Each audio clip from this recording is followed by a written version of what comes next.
le père Rouault vint apporter à Charles le paiement de sa jambe remise.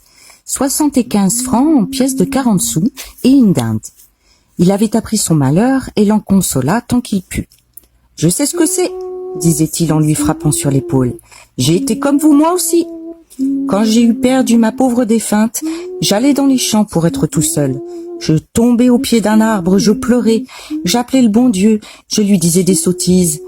J'aurais voulu être comme les taupes que je voyais aux branches, qui avaient des vers leur grouillant dans le ventre, crevés, enfin. Et quand je pensais que d'autres, à ce moment-là, étaient avec leurs bonnes petites femmes à les tenir embrassées contre eux, je tapais de grands coups par terre avec mon bâton. J'étais quasiment fou, je ne mangeais plus. L'idée d'aller seulement au café me dégoûtait, vous ne croiriez pas. Eh bien, tout doucement, un jour chassant l'autre, un printemps sur un hiver et un automne par-dessus un été, ça a coulé brin à brin, miette à miette.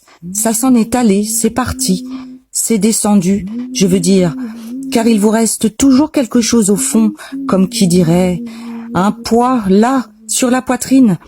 Mais puisque c'est notre sort à tous, on ne doit pas non plus se laisser dépérir, et, parce que d'autres sont morts, vouloir mourir.